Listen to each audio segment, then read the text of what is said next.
Boa noite, senhoras. Boa noite, senhores. Agradecemos a Deus por mais uma semana de provas e expiações, muitas oportunidades de aprendizado. Agradecemos a Deus por todas as vezes que nós pudemos ser instrumentos, que pudemos auxiliar os espíritos ceareiros.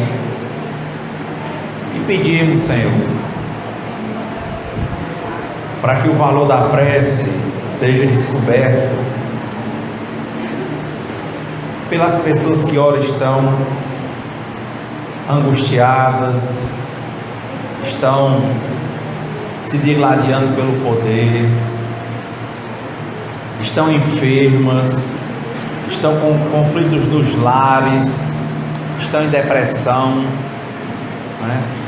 Então pedimos a Deus que esse seja um valor descoberto e que essas pessoas passem a valorizar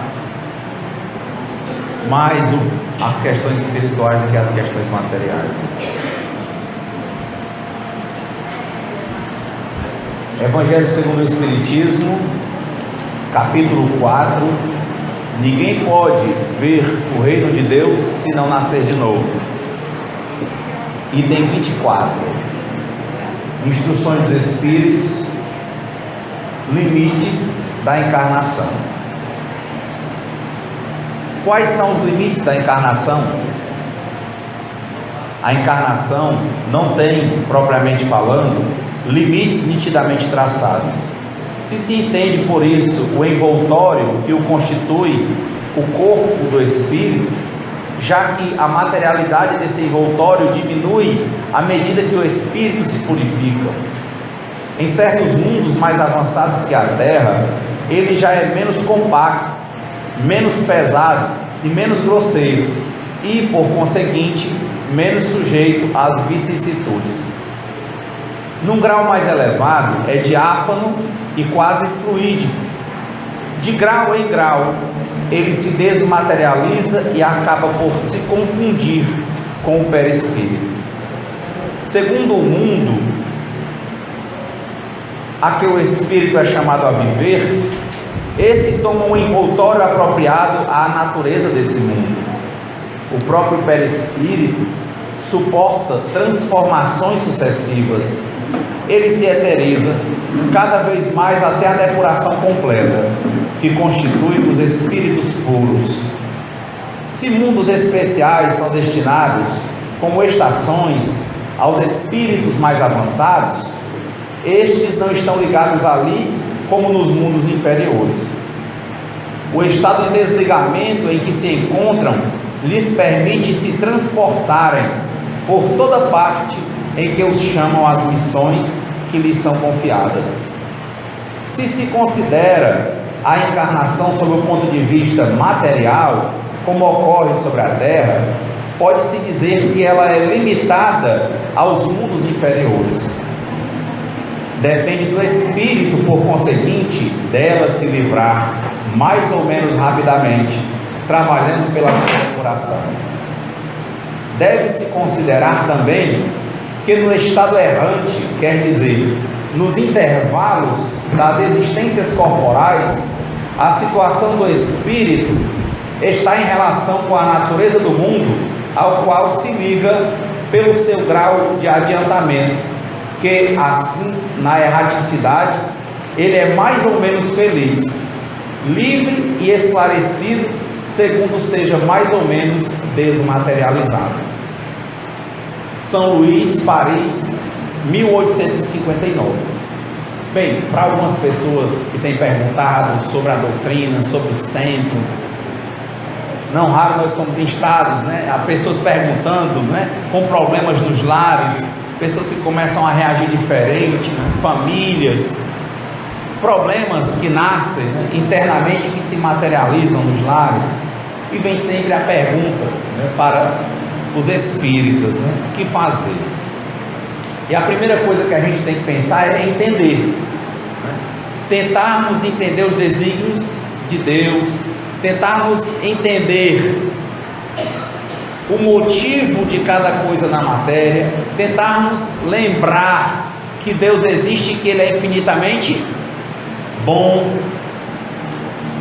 que o simples baixar da cortina com a morte ou com o desencarne, como nós chamamos, na verdade não representa o fim do espírito, porque o espírito é imortal. E não é apenas um pedido de perdão, não é apenas a extrema unção, um perdão ao final, que vai fazer com que um espírito que até então era limitado se torne alguém evoluído.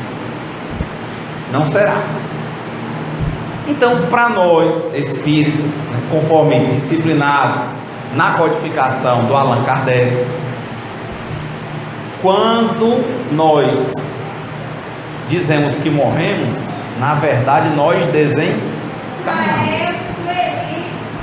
E as encarnações sucessivas, elas surgem como uma forma de fazer com que o espírito seja tocado nos seus próprios limites. Ele vai ser confrontado com os seus próprios limites. O inimigo reencarna na casa do outro. A pessoa que traiu, se gerou dor, reencarna com a possibilidade do reencontro. Não quer dizer que haverá uma nova traição, porque senão seria o código de talhão do olho por olho e dente por dente, e a vida ia se encerrando rapidamente. A lógica é: quem trai, que gera de alguma forma ódio, que volte e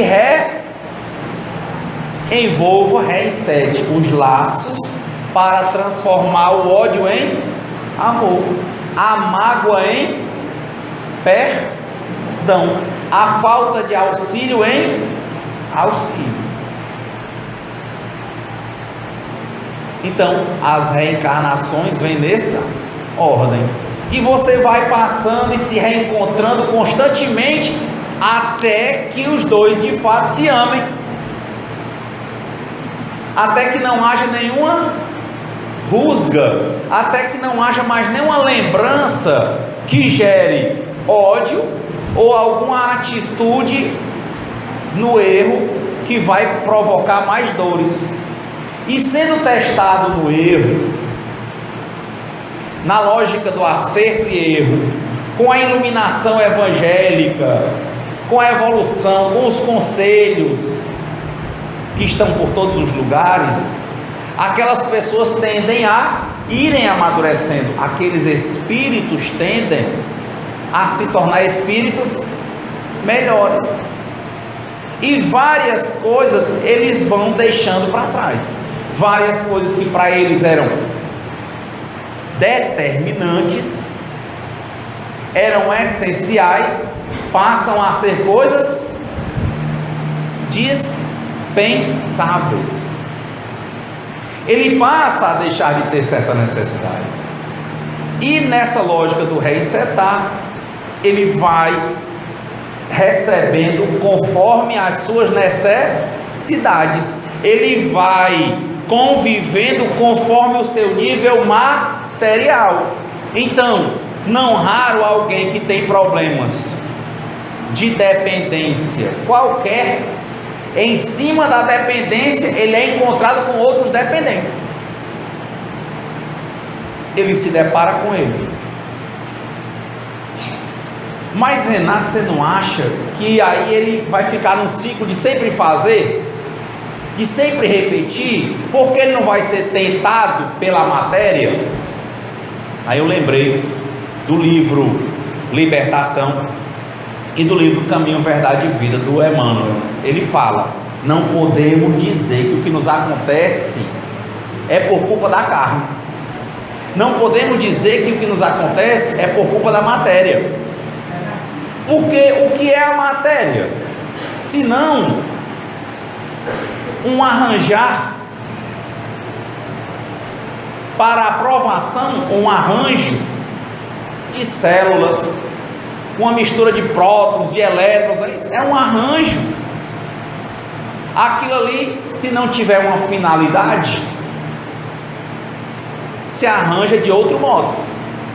Então a culpa não vai vir da matéria, a culpa vem do próprio espírito. É ele que tem a inclinação para fazer isso ou para seguir por outro caminho, e sempre haverá provocação. E o que é mais interessante com relação à matéria é que quando nós pensamos que se você se depara sempre com a mesma coisa, você vai tender a errar mais e mais, a realidade nos traz experiências diferentes.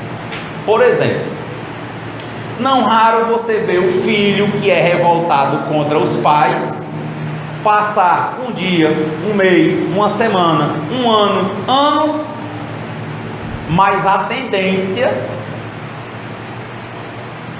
é que ele um dia volte para casa. Quem já viu casos assim? E quando volta, ele volta mais humilde ou menos humilde? Mais humilde. E se ele viver em casa brigando constantemente? Quem já viveu ou vive situações assim, ou já passou, já foi o ator disso, pela lógica, olha, se eu brigo constantemente, eu vou brigar para sempre. Mas é impressionante, a matéria por si ela vai perdendo força, a pessoa cansa de brigar. Quem já viu isso?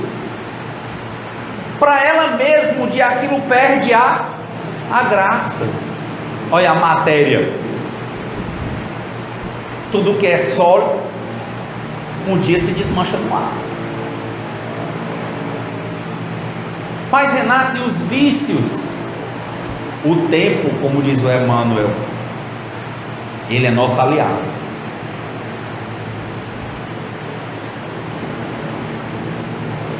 Outro dia eu vi um documentário com uma mulher que ela tinha um problema de dependência sexual obsessiva, uma ninfomania num nível altíssimo. O programa, acho que o nome era Tabu, e ela contando diversas situações que ela passou, mas chegou um momento da vida dela que ela mesma cansou, mudou, arrefeceu. Alguns podem dizer, mas é porque a idade, a questão hormonal. Bom, você pode dizer o que você disser, mas que aquela tendência tão forte, com o tempo ela foi se apagando, ela foi, e ela nem estava doente. E há outros casos em que a dor vem para ensinar, porque pessoas que têm esses problemas, às vezes adoecem, e às vezes não podem mais. Eu vi outro dia uma questão simples, um ginecologista dizendo que tem partes do endométrio, da mulher, que ele se desloca. Tinha um caso raro outro dia de uma mulher que tinha um pouco de endométrio no nariz. Toda vez que ela menstruava, sangrava também o nariz. Descobriram um pouco de endométrio. Ele disse que há casos em que o endométrio da mulher fica em regiões em que antes ela sentiria prazer sexual e que ela sente dor e abandona totalmente a relação sexual. Existem muitas formas. O tempo é nosso aliado. As dores às vezes vêm para nos ensinar. Uma coisa que até então lembrava prazer, vai lembrar dor, ou vai arrefecer. Ou seja, não é uma decorrência lógica você continuar numa coisa e ela só aumenta, se for defeito material. Só o que aumenta é a questão espiritual, mas a questão material, que parece tão absurdamente forte, ela recai. Outro exemplo, pessoas que têm vício no álcool. Quem foi que criou os alcoólicos anônimos? Os próprios alcoólicos. Não porque não tinham dinheiro para pagar bebida, não porque ninguém dava dinheiro para comprar bebida, não porque ninguém oferecia bebida, mas porque bebiam tanto que queriam, e um dia, mesmo sem estarem doentes, disseram para eles mesmos, disseram o quê? Eu não quero mais. Eu não quero, não é menos, como dizia a propaganda. Se seu caso é beber, o problema é seu, mas se é parar de beber, o problema é nosso. Então, a realidade tem provado que de fato a matéria, os piores defeitos neles, o tempo é o nosso aliado. Contei já casos aqui de pessoas viciadas em drogas, diversos tipos de drogas, e que também, com o tempo, viram a situação em que eles se encontravam e procuraram, por exemplo, o Narcóticos Anônimos, o Naranon. Outros viraram evangélicos e abandonaram. Outros, por si, um caso emblemático, não é? Você pode ver no YouTube, o grande cantor das multidões aí, Nelson Gonçalves, num show que ele veio reaparecendo na Rede Globo em 1980, ele dizendo que o vício dele por cocaína chegou a um nível tão alto, e ele foi até preso por isso, que ele disse que batia na mulher dele com um revólver, assim, batia nela. Ele diz isso na Rede Globo, tem no YouTube, você coloca lá. E ele disse que a situação estava tão deplorável que ele, Nelson, na casa dele não tinha mais nada, ele tinha jornais que ele dormia em cima, e a mulher dele era tão, a esposa, a relação que ele tinha com ela era tão importante, que ela nunca o abandonou. E um dia ele viu a situação deplorável em que ele estava, e ele, conhecido, ele tinha mais facilidade de arranjar droga, porque quando não vendia ele cantava qualquer coisa e ganhava para usar.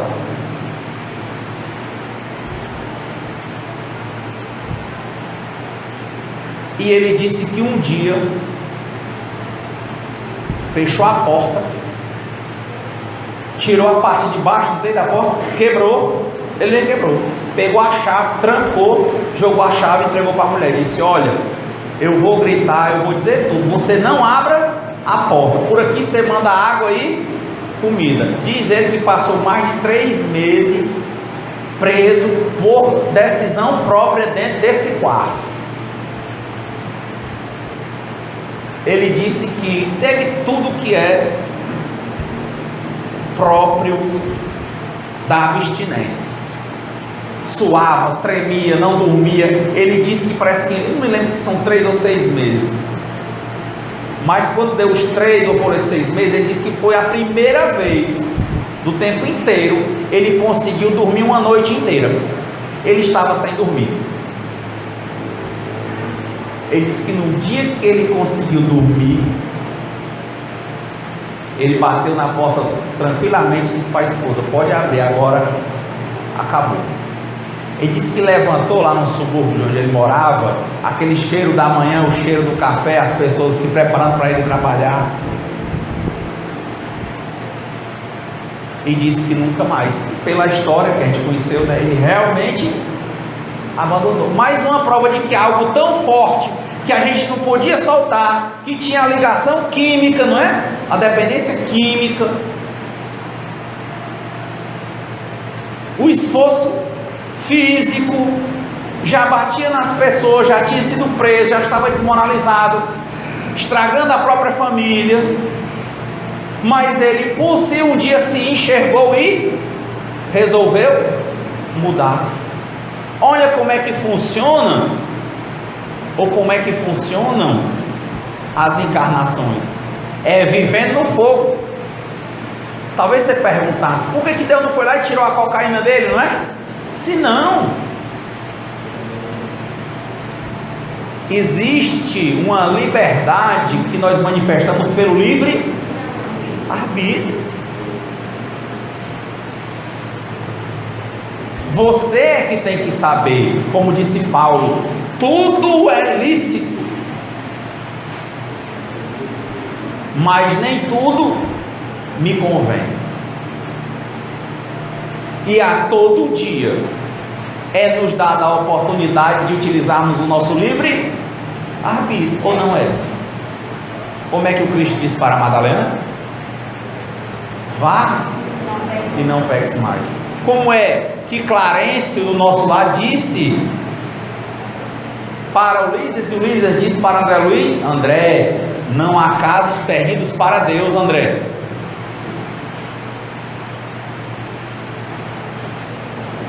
E as pessoas que estão se digladiando pelo poder?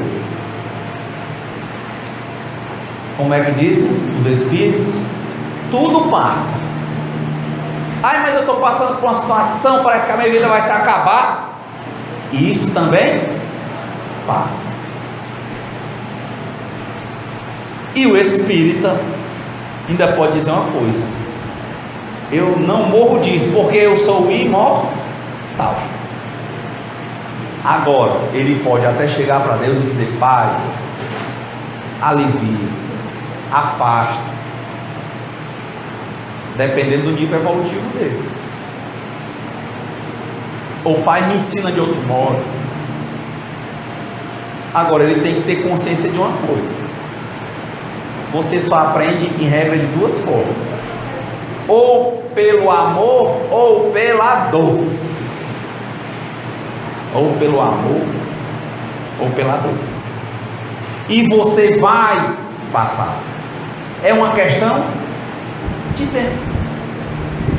É uma questão de tempo. E nas reencarnações sucessivas,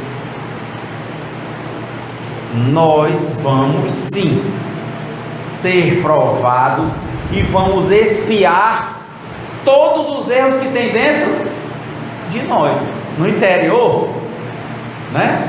Tinha um ditado que dizia assim: o pessoal faz, né? Diz que batia na galinha até ela perder o show. Não é assim, né? Então é o seguinte: não é que Deus castigue, Deus ensina. Ele vai começar nos ensinando por conselhos, por orientações. Às vezes vem de qualquer boca, de qualquer lugar, de uma música, de um filme. Ou não é assim? A gente não escuta. Aí vai para uma igreja, não escuta, porque nós somos diamantes brutos. Vamos para um centro, não escutamos. Acontecem as coisas conosco, nós dizemos que não é por causa da gente, é por causa dos outros. Transferimos as responsabilidades. E o espírita sofre. Por quê? Porque ele entende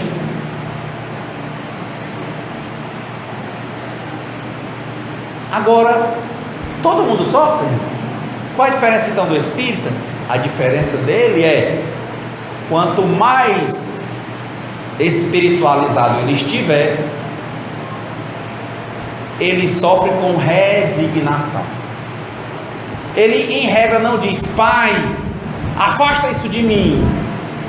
Ele diz como Cristo disse: se pode, afasta. Ou seja, Pai, eu quero aprender o que eu tenho de aprender. Eu quero fechar a porta que eu tenho de fechar. Eu sei que o Senhor é grande e é infinitamente bom, é amor, que o Senhor não quer me fazer sofrer, nunca quis, mas o meu embrutecimento faz com que eu sofra.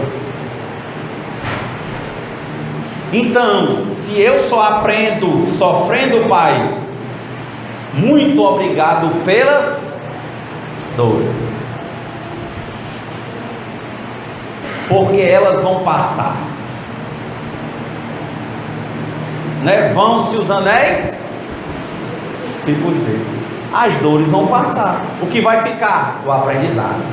O que vai ficar? A experiência. E a lei das encarnações, ela é tão justa que nós não tenhamos dúvida. Todas as portas abertas por nós serão fechadas, seja nesta encarnação, seja na próxima, ou nas próximas.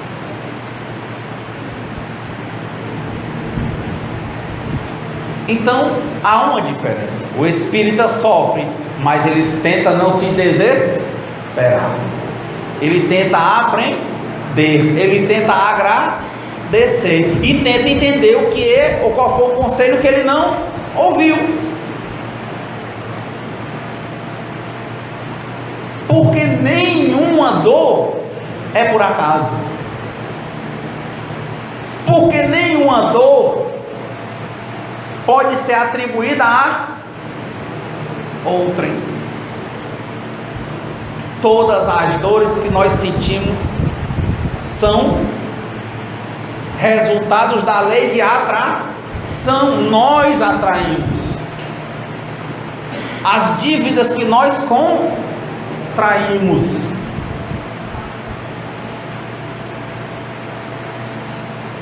E vamos fechar. É uma lógica bonita quando ele diz: quais são os limites da encarnação? Você vai encarnar enquanto for necessário. E o Evangelho segue dizendo: mas Renato, tem gente que não reencarna? Tem, porque a matéria é uma das formas do espírito aprender. O espírito mais embrutecido, ele reencarna, em regra. O espírito mais evoluído, ou ele continua, ou ele renasce em espécies materiais que não necessariamente são carne.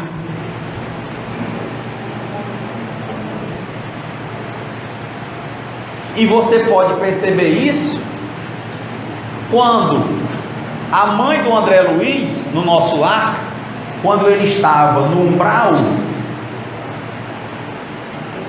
ela estava com ele sempre, mas o André Luiz não via.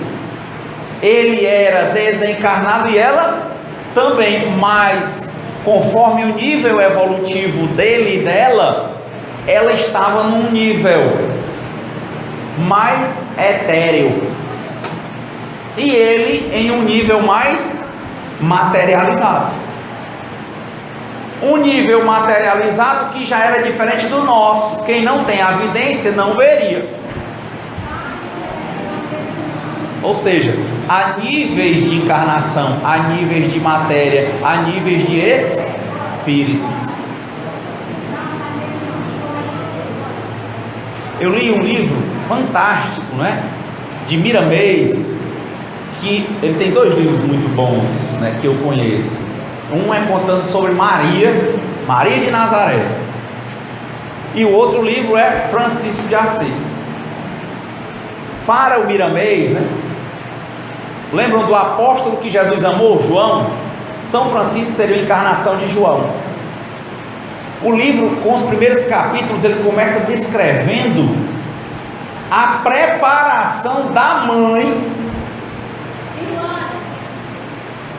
Eu acho que o nome dela era Pica Bernardon, de São Francisco, do menino que nasceria, que seria Pedro Bernardo.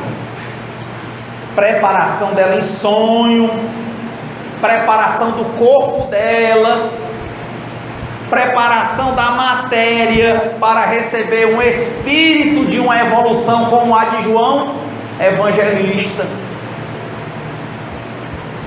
Lembra o que escreveu o Apocalipse?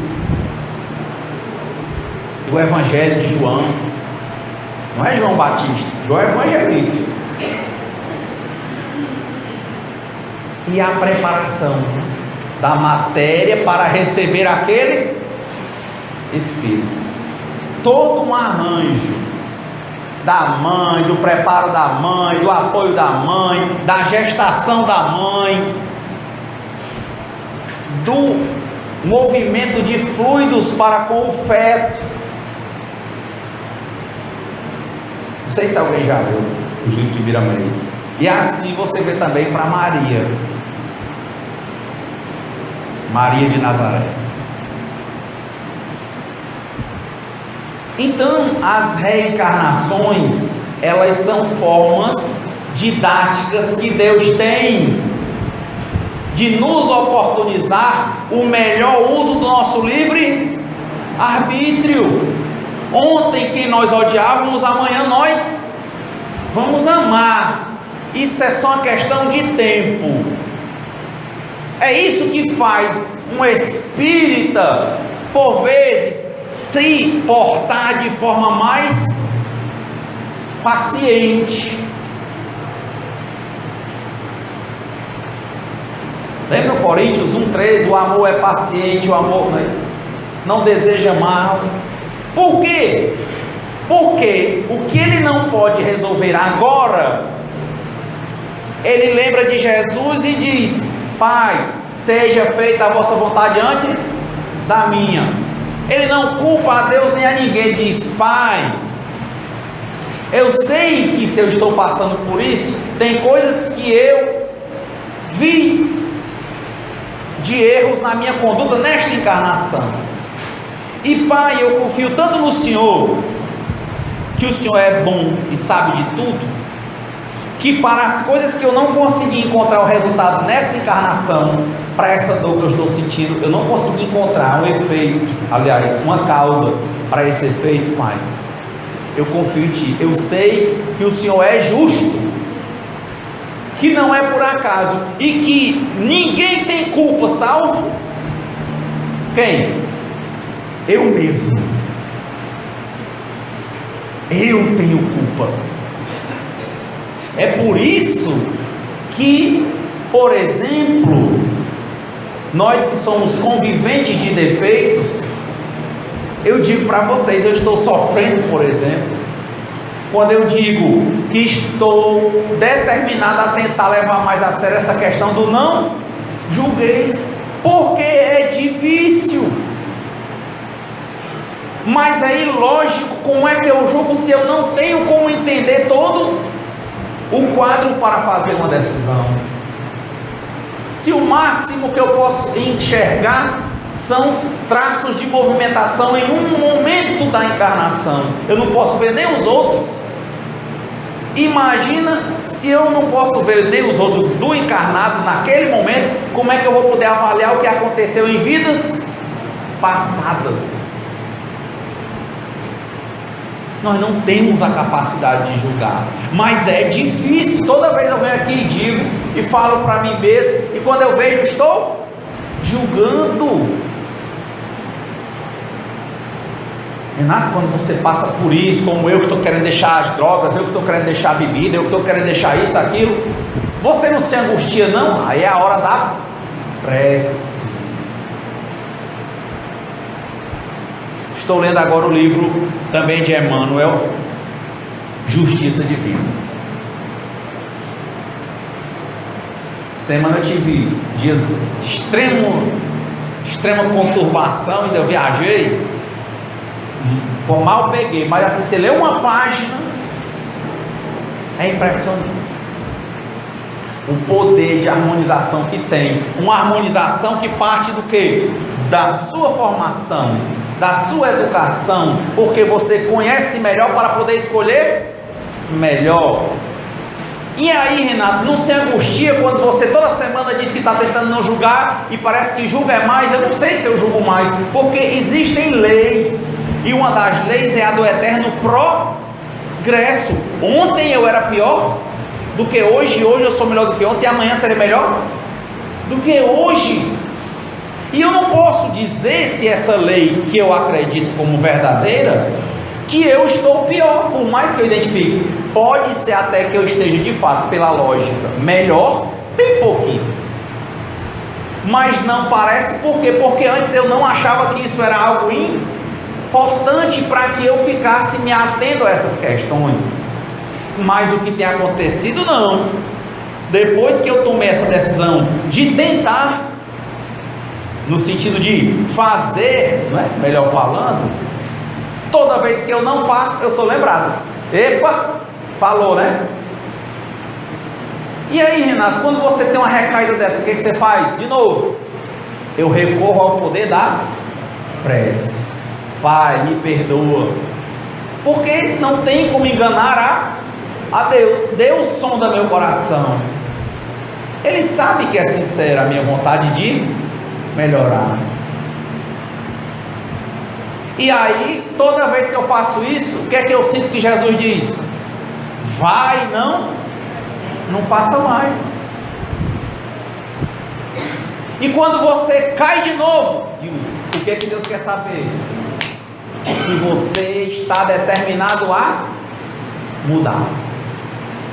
E qual é a lei do eterno progresso? Você vai melhorar mesmo sem querer. Imagina querendo. E aí vem aquele outro evangelho: Pai, eu devo perdoar o irmão que erra contra mim 7 vezes, Pai? O que Jesus diz? Perdoe 70 vezes 7. Pronto.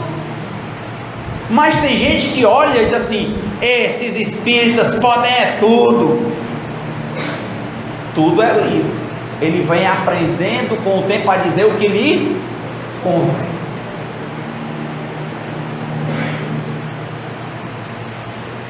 O Espiritismo não proíbe nada. Eu ouvi o Divaldo falando isso. Apenas ele não recomenda. Mas pode vir do jeito que você quiser. Lei de causa e efeito. Lei de ação e reação. Livre arbítrio. Como diz Cartola, as coisas estão no mundo, só basta você querer pegar. Ei, mas se eu quiser pegar o que eu entendo que é ruim, mas eu gosto, é uma questão de tempo. Um dia você vai estar do lado de cá comigo, bem. Agora, se eu começar a pegar o que eu acho que é bom, não vai embora, permanece. Sempre lembro do caso do Iogue. Lembram dele? Que uma pessoa andava muito no ashram, sempre repito essa história, e gostava, mas assumiu para ele todos os erros que tinha.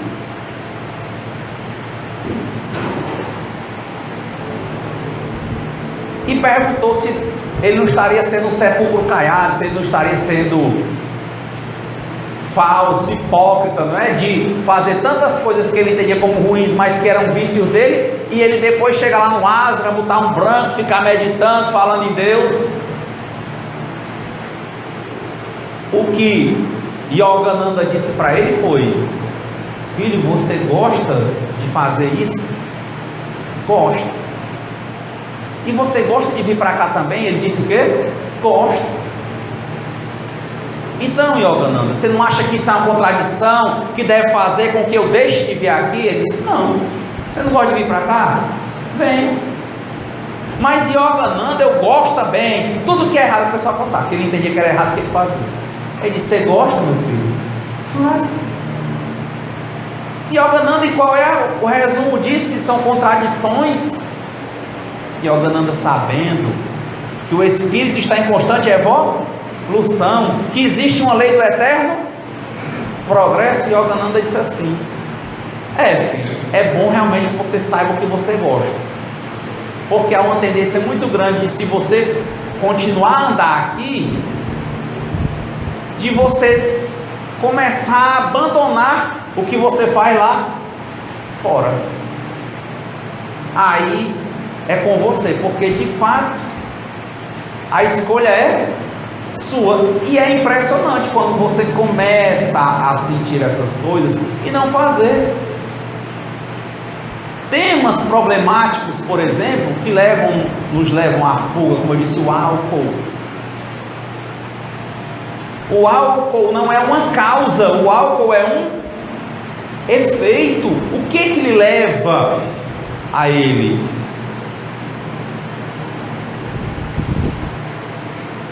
Eis uma questão: quando você começa a encontrar de que você está fugindo, a tendência de você procurar o álcool é maior ou menor? Menor, porque você vai se encontrando.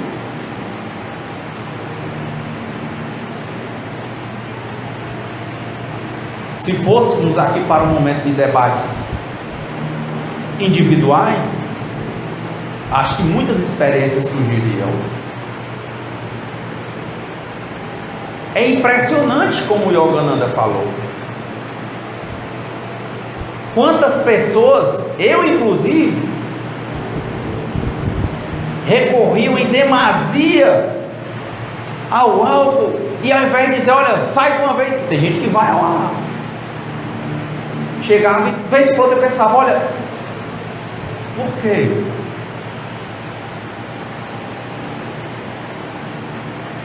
Na hora que sentia a solidão, ao invés de fugir, ele dizia, não, a solidão também é um efeito. Qual é a causa? Aí para, prece, depois escolha. Mas é impressionante, quando você encontra a solidão ou encontra o tédio, que é um efeito, procura a causa deles, e você ora, é danado para você não ir para o outro efeito, que você querendo rebater isso, ia para a fuga, não vai. Que você achava chato estar em casa à noite, ou determinados dias, e você começou a orar, na hora que qualquer tristeza vinha, prece, oração. Aí você, com um pedacinho, você olha e começa a ver a mesma coisa de um modo diferente. Então, limite da encarnação, até enquanto for necessário. O que Deus vai tirar de você? Não tira. Quem tem que tirar, escolher sair é você. Ele vai botar fogo com fogo. E a realidade nos tem provado que de fato a matéria por si se acaba. Seja por escolha espiritual, seja por limites físicos, seja pelo adoecimento, pelas dores, seja pelo trabalho com a falta de tempo, mas as coisas passam. Isso impressiona, né? Quando Chico começou a psicografar os livros por Humberto de Campos, a família entrou com ações contra o Chico, e o Chico, um pobre servidor público, contava leite na fazenda Modelo lá em Minas, de uma família humilde, com muitos irmãos. O pai dele vendia jogos, bilhetes. Veio um processo contra o Chico. O Chico ficou desesperado, e ele orando, desesperado. Ai, mano, se for possível, se eu for preso, mesmo que eu seja preso aqui, perto da minha família, que eu não vá lá para o Rio de Janeiro. Aí o Emmanuel disse: te aquieta, Chico, tu não está vendo que tu não aguenta isso? O que ele quer dizer? Deus só dá a cada um o fardo que ele pode carregar.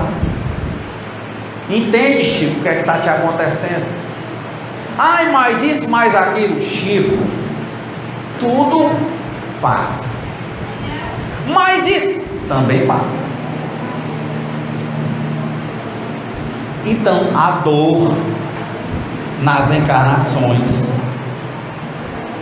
também só vem para nos ensinar. Se ela não tiver o que ensinar, ela não existe. E não existe corpo físico que aguente uma dor extrema, porque o corpo se desliga, ele dá um tilt. Então são reflexões interessantes para nós. Continuemos, quando ele diz: o próprio perispírito suporta transformações sucessivas. Já falei aqui o caso de quem? Do André Luiz e da mãe dele, de quem está no umbral, e nós, que não temos vidência.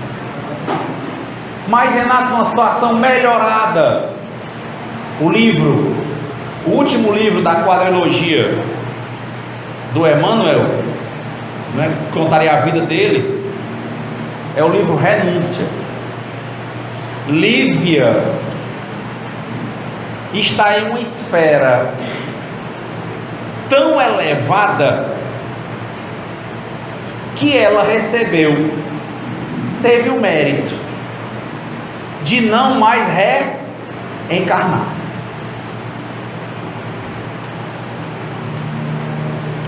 Lívia chegou ao limite das reencarnações. Mas Renato, então ela não vai mais aprender? Ninguém disse isso. O que o espírito dela precisava aprender com esse tipo de matéria encerrou.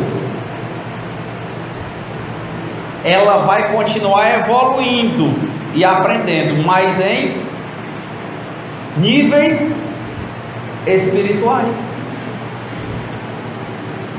Então quer dizer que é um tipo de reencarnação sem dor? Porque não é reencarnação. Chegou o nível de aprender com os conselhos sem precisar levar as pancadas.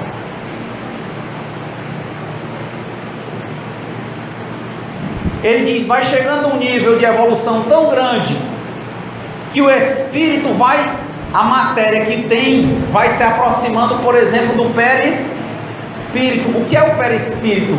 É o que alguns chamam de aura, né? Estaria por volta de 3 centímetros distante do corpo, da sua forma espiritual.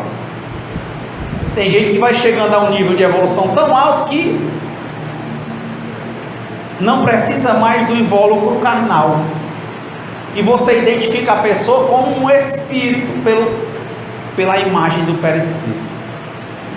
É o que ele diz, o próprio perispírito suporta transformações sucessivas. Ele se eteriza cada vez mais até a depuração completa. Ou seja, tudo que é matéria tende a se acabar. Tudo que acontece na matéria é para nos ensinar. As reencarnações ou encarnações sucessivas só ocorrem enquanto for necessário. Os espíritos que se comunicam precisando de mesa mediúnica são espíritos limitados, bem limitados. E às vezes eu vejo perguntas. Outro dia, numa saída memorável aqui do centro, estava ali com o seu Manuel. Ele perguntou assim: mas eu queria falar, não era? O Espírito falasse comigo. Lembra desse dia? Queria que o Espírito falasse. Mas às vezes pega na mão e não me comunica. E às vezes ele nem chama para pegar na mão e eu queria uma comunicação. Eu disse: olha, o que os Espíritos dizem é que há níveis. Vizinho à mesa material está acontecendo uma mesa espiritual e estão os espíritos seareiros conversando aí com as entidades que estão escutando o Evangelho, desencarnados. O desencarnado que estiver pronto para receber o tratamento espiritual, para escolher ir para uma colônia de esclarecimento, que estiver pronto a lhe perdoar, se ele estiver lhe obsidiando por culpa sua, se ele estiver pronto a fazer a parte dele, e o espírito que o identifica conversa com ele, e ele receber o tratamento, ele não precisará passar comunicação via mesa física. Renato, então quer dizer que tem um monte de gente aqui que já está sendo tratado, e é assim a semana inteira. Mas quando é que vão falar comigo? Quando for necessário. Mas só fala se pegar na mão e comecei a contar caso. Como as encarnações têm níveis, as comunicações também. Aí no dia que nós estávamos conversando, eu contei: olha, às vezes eu estou aqui doutrinando uma entidade que está com outra pessoa, mas ela, como tem um poder de sondar as mentes, ela vê coisas na minha vida e às vezes chega para o doutrinador e lhe aconselha. Quem já passou por isso aqui na doutrinação? Do nada. Às vezes eu estou aqui, aí a Ana, por exemplo, está doutrinando uma pessoa e o outro, outra pessoa diz: ei, Renato, como é que está seu filho? Não é isso? Ó, porque o Espírito ali disse assim, assim, assim, ó. Porque era necessário. O telefone, como disse o Chico, só toca de lá para cá, e só toca se for necessário. Nós não devemos querer forçar uma comunicação dos Espíritos, porque como o Evangelho está dizendo, limite de encarnação, transformações de espírito, transformações na matéria, então as comunicações vão seguir essa mesma linha de posicionamento. Renato, mas isso me entristece muito, porque eu gosto do fenômeno, eu gosto de ver, eu queria que o Espírito olhasse para mim e dissesse que era meu pai, minha mãe, meu irmão. Se quem sabe se ele não vai fazer isso, talvez até no seu sonho hoje à noite. Ah, mas eu não lembro. E quem disse que nós lembramos de todos os sonhos? Até a psicologia tem consenso nisso. Nós sonhamos sempre. A exceção é quando nós lembramos do sonho. E o que é o papel? Qual é o papel do centro? É fazer o fenômeno? Não. É tentar ajudar na capacitação e orientação dos espíritos, seja encarnados ou desencarnados, para que eles escolham tomar um novo rumo na vida deles, por eles. Por eles. Isso é uma reflexão. E a gente deve sondar os doutrinadores, o nível, porque mesmo um espírito brincalhão, ele pode sondar a sua mente. E você diz assim: eu queria que ele dissesse isso, ele vai e diz. Ou não? Então, Renato, qual é a seriedade desses níveis? É de novo, quem é que abre as portas? Somos nós. Quem é que erra?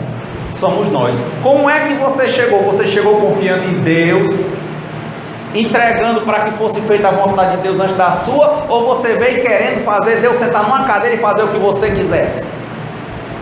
Se você veio com essa energia, é provável que você saia enganado.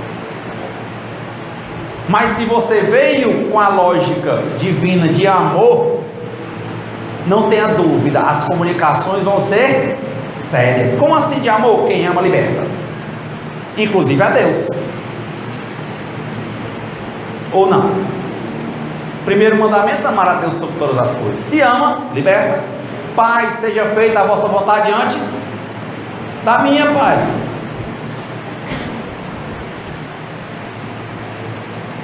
São situações que o Espiritismo sempre entrega nas mãos da pessoa os problemas dela.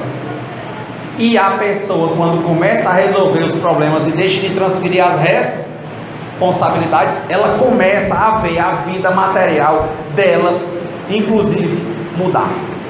Quem já sentiu isso? Quando começou a se entregar mais às questões materiais, começou a ver situações que eram praticamente impossíveis, sem solução, começarem a tomar uma nova forma. Quem já passou por isso? E eu vou lhe dizer, seu Manu, quando nós vamos desenvolvendo isso, nós vamos também desenvolvendo as nossas potencialidades mediúnicas. Porque todo mundo é médium, assim diz o Allan Kardec. Variam as intensidades. O Chico, que foi um dos médiuns mais completos que o Brasil conheceu, em mais de 50 anos de trabalho foram aparecendo novos tipos de mediunidade.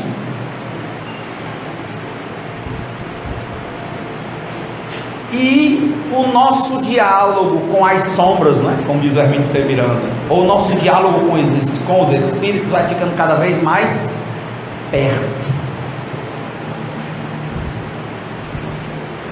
Casos impressionantes, eu dizia assim, olha, eu acho, você começa a querer se identificar, que eu tenho uma mediunidade assim, às vezes eu sonho, parece uma premonição, e às vezes acontece. Acho que a gente falou disso naquele dia.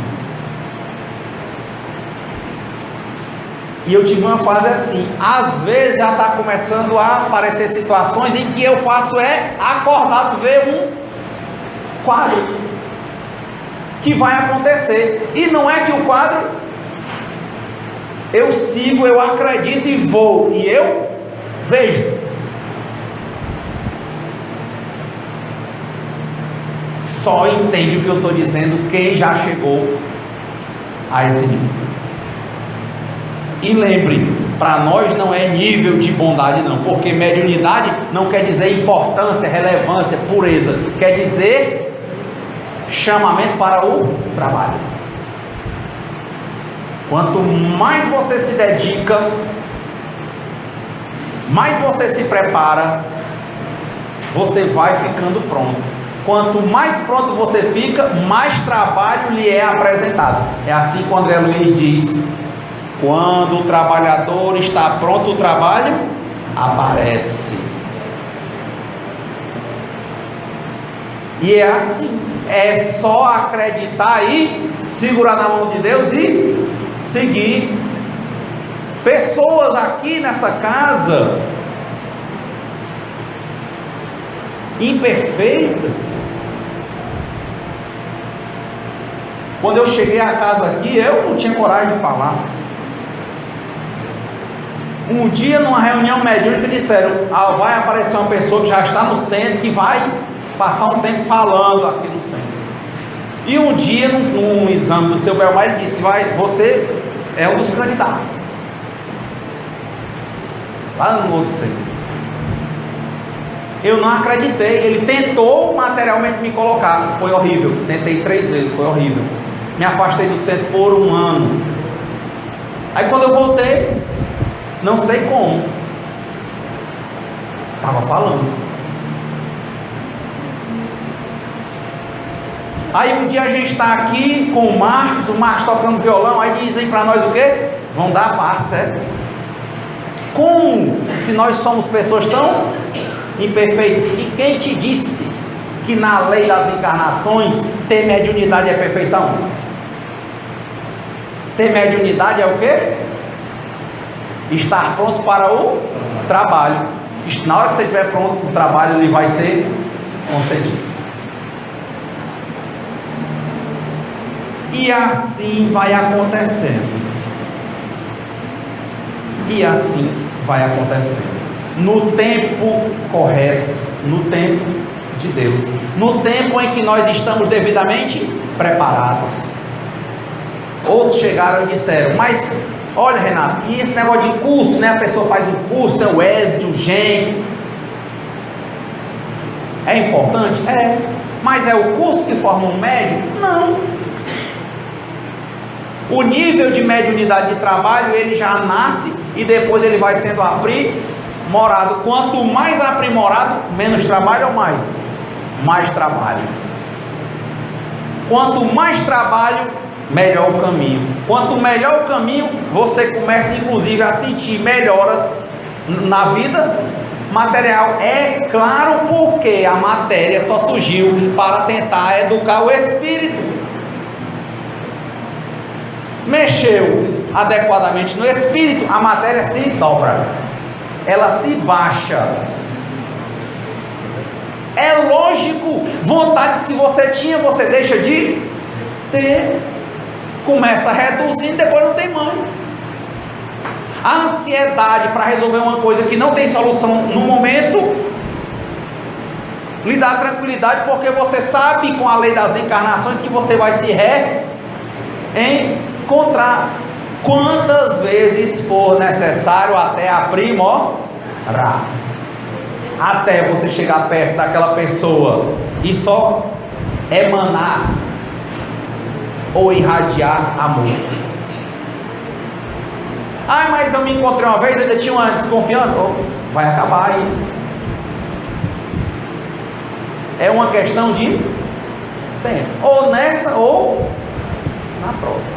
E outra, até parar. Ixi, mas realmente, se eu pudesse olhar um quadro de encarnações, eu ia encontrar uma pessoa que eu tinha ódio, que depois eu gostei e ela me traiu, depois eu conheci, eu desconfiei, depois eu não desconfiei. Pode acontecer tudo na encarnação só, Renato? Pode. Mas o problema é que nós, não raro, somos tão embrutecidos que nós não conseguimos no momento certo. E tudo tem um tempo. Esse curso, por exemplo, que o Cláudio está proporcionando aqui às terças-feiras, eu só lembro de ter tido esse curso que eu fiz em 2005, eu acho. 2004, 2005. Tinha parado por anos. Ah, pois é, pegou as pessoas no momento delas aqui. Porque quantas pessoas não já vieram e já passaram por aqui? Quantas pessoas? Então ele continua: se se considera a encarnação sobre o ponto de vista material, como ocorre sobre a Terra, pode-se dizer que ela é limitada aos mundos inferiores. Ou seja, só reencarna quem tem necessidades reencarnatórias na carne.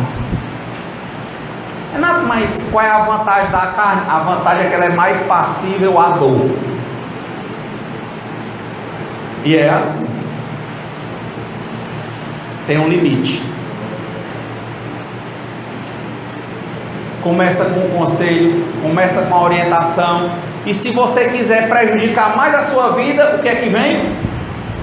A dor. Que vai fazer o quê? Te frear. Ou não freia?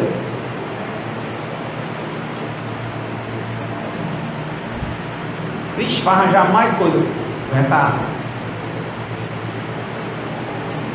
Agora, como é que você reage à dor? É com desespero? Ou volta para o começo? Crê em Deus, se resigna e diz: seja feita a vontade de Deus antes da minha. Pai, me mostra o que é que o Senhor quer me ensinar. Deixa eu ver. Eu vou aprender, eu estou disposto.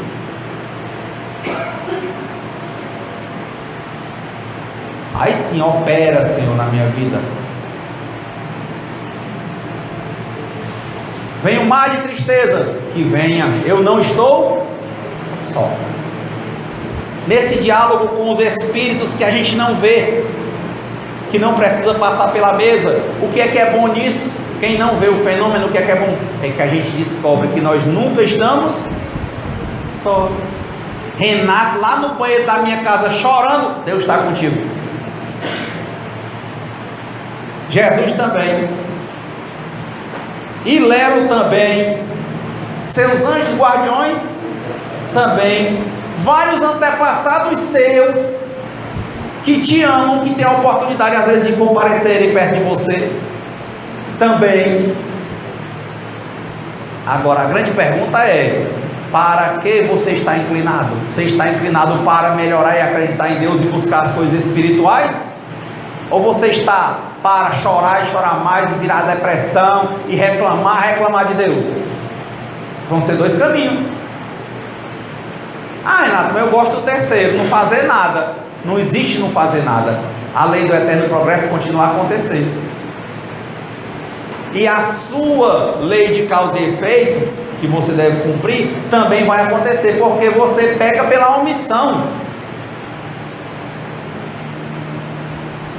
E chega um momento que a dor é tão grande que você diz ou tudo ou nada. E eu te digo, para o espírita, o espírito não morre. O nada ou tudo não é o suicídio. O suicídio vai fazer você só trocar de roupa mais ligeiro. Não há fuga. Então o que eu tenho que fazer, Renato? Melhorar. E como é que eu faço para melhorar, Renato? Entender. E quando eu entender nada, acreditar. E quando eu acreditar, escolher. E quando eu escolher, trabalhar. E trabalhando, o tempo passa e um dia você vai ter um merecimento. Ponto. Ixi, e assim a vida passa. Como diz o Mário Quintana, né? A vida são um conjunto de deveres que a gente leva para casa. Quando vê, já são 9 horas. Quando vê, é meio-dia. Quando vê, já é o dia seguinte. Passa rápido. O espírita vai começando a gostar e dizer: obrigado, amigo tempo, ao invés de ficar olhando e dizendo que está ficando gordo ou feio com o tempo, porque ele vai se sentir um espírito mais belo. Então, encerrando, como ele diz, limites da encarnação. Quais os limites? Não esqueçamos, o quanto for necessário. Só nos acontece o que é necessário para o nosso aprendizado. E tudo o que acontece conosco não pode ser transferida a responsabilidade para outro além de nós mesmos. Creiamos em Deus e sempre digamos: seja feita a vossa vontade antes da nossa, Pai, porque o Senhor existe, é bom, infinitamente bom. Muita paz. Fazei-me um instrumento de vossa paz. Onde houver ódio, que eu leve o amor. Onde houver ofensas, que eu leve o perdão. E onde houver discórdia, que eu leve a união. Onde houver